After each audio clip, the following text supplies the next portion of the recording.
Families pass down lots of things. Sometimes there are heirlooms, clothing, homes, recipes, and sure, my family passed down some of those, but they passed down some other things as well. My grandmother, for I don't know how long, kept track of everything she ate, all of her calories, anything she consumed in a ledger, in multiple ledgers. Basically books that people used to use for bookkeeping and accounting, things used to keep track of numbers and ins and outs and balances and expenditures. She used to keep track of her food. My aunt recently entered her 70s and finally decided that she was done dieting. My mother has always been one of the most tempered eaters I know. She always tells a story about how when she was in high school, the kids used to moo at her. My mom is a pretty petite lady, and she was one of those few who lost the weight and has kept it off. And 30, 40 years later, she still remembers that they mooed at her. And I think it still affects the way she eats.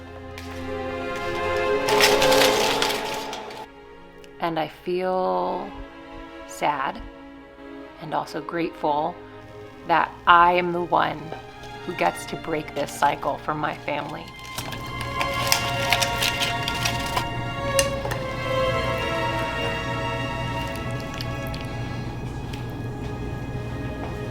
Hello, my friends. I'm Reyna. Welcome back to another video. Today we're talking about food. We're talking about eating. And I asked my Instagram, like, hey, what are y'all curious about? And so this is gonna be a series. So if you ask me something on Instagram and you don't hear your question answered here, there's more videos to come because I think this is a really big topic. I'm always cautious about how and what I share about my personal journey with food because I think everyone's journeys are really different. I think it's really easy to compare yourself to someone else's journey, to someone else's like progress, whatever that is. And I really don't want that to be the case. In this video, I'm gonna share like a few recipe-ish things and talk about kind of like 3 main focuses, but I did want to share just a little bit about, I guess, like my journey, my relationship with food. I'm making stock because I do feel like it's a little relevant. I had a pretty disordered history with food, mostly binge eating and like bouts of orthorexia. I was a raw vegan for a while. I was like a person who would eat 12 bananas for breakfast. I've struggled my relationship to food and eating since I was very, very young. Probably one of the first things I remember learning from my family was that you don't drink your calories. For me personally, my disordered eating almost like purely stems from me wanting to be thinner, wanting to be smaller. And I think a lot of my more behaviors, I mean, they're still present. Like I always say like I am still healing and I'm healed in a lot of ways around a lot of things. I wake up some days and I don't like the way I look. I don't like the way I feel.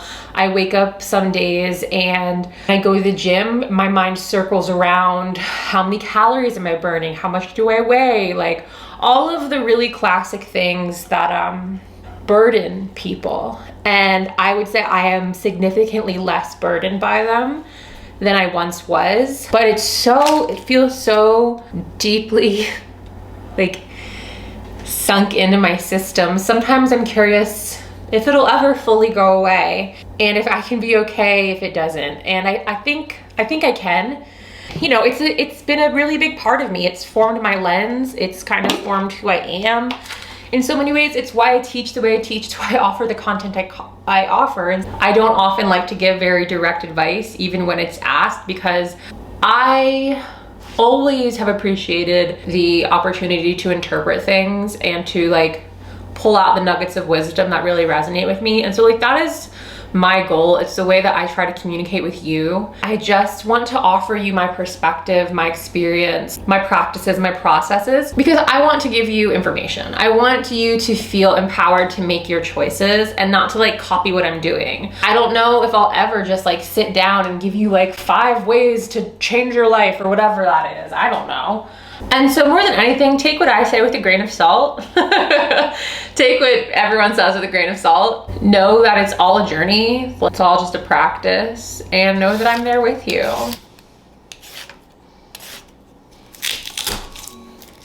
I'm a huge fan of simple food, staple foods, and low energy meals that are still satisfying and taste good.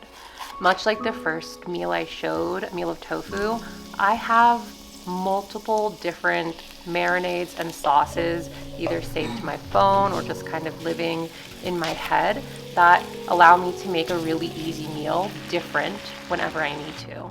And something else that I love to make that I think is just so delicious and so easy is soup.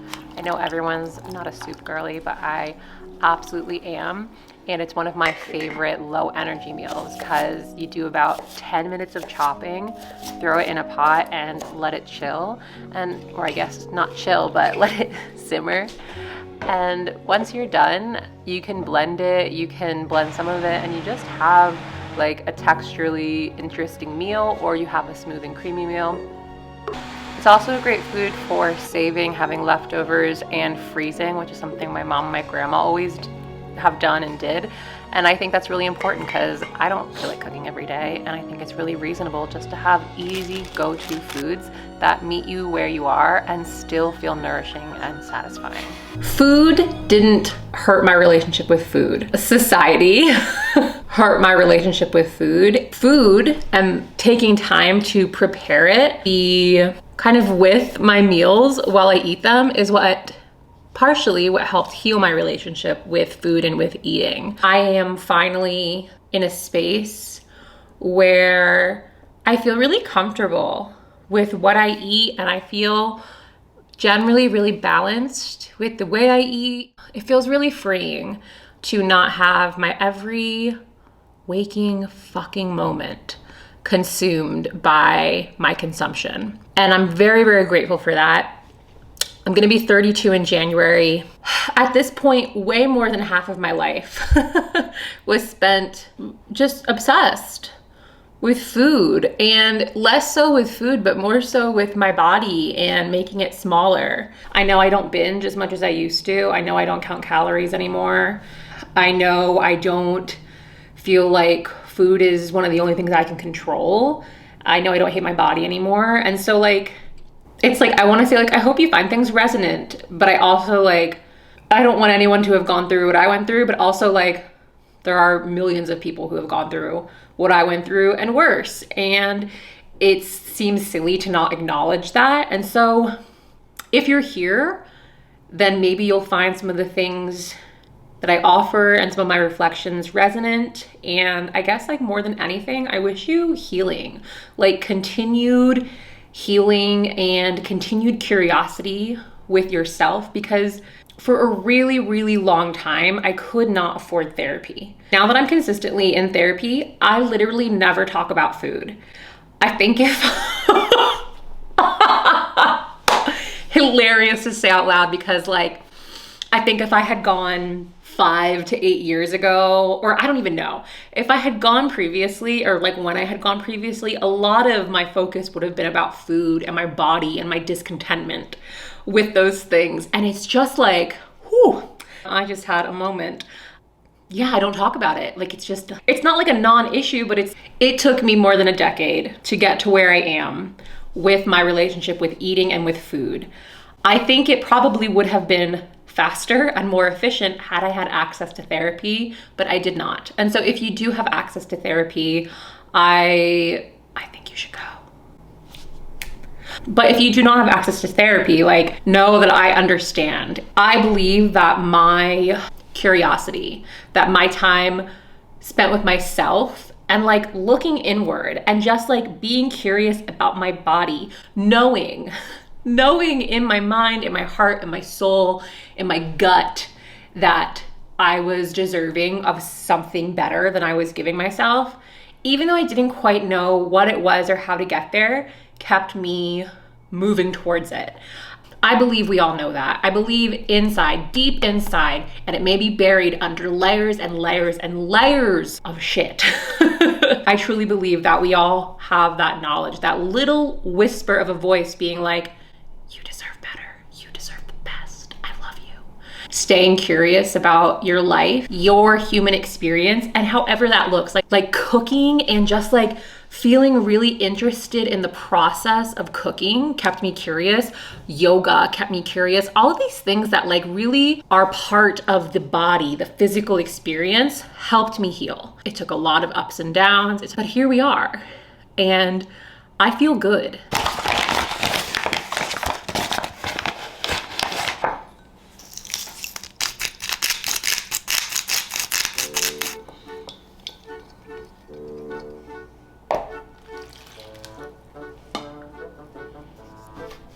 I love making food because it is such a beautiful practice of imperfection. I know there are recipes and I often follow recipes, especially if I'm just learning something or trying a new food. But once I feel confident in the fundamentals of a recipe, I am all about experimentation. And I promise you, I have made some disgusting food. And even if my food isn't disgusting, which I'd say more often than not, it's no longer disgusting, but it's really ugly a lot of the time. I love mush. I love misshapen things. I like mixing all my foods together, and I kind of just embrace that sometimes things that are delicious are gonna be ugly, and sometimes the prettiest things are tasteless. And so even here, I hadn't made tortillas in a really long time, and they're one of my favorite things to make because they're so easy and they're just so fun to make. They're very cathartic. It's a very interactive and engaging process, but these were ugly. I over kneaded them by like 10 minutes and they were kind of dense, but I still really enjoyed them, and that's the beauty of food. Sometimes it's not perfect. Really often it's not perfect, but there's still pleasure to be had there. Wherever you are, I hope you're staying curious. I hope you're staying invested in yourself, in your wellness, in your truest self, and not like your highest form, your best self, your truest self, who you are already inside, and that you keep moving towards that person because you're already there.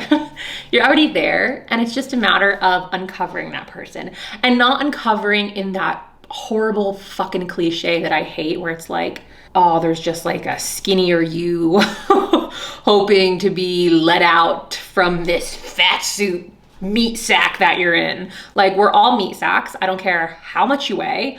We're all meat sacks. We're all jiggly little blobs floating on a floating rock in this little floating blip in other floating blips. And it doesn't mean that we are insignificant, and it doesn't mean that we're unimportant, but it does mean we're small. Your time here is worthy of love and joy and fulfillment. And I hope that for you, and I wish that for you. And I know from experience that spending so much time hating yourself diminishes that experience. And so I love you.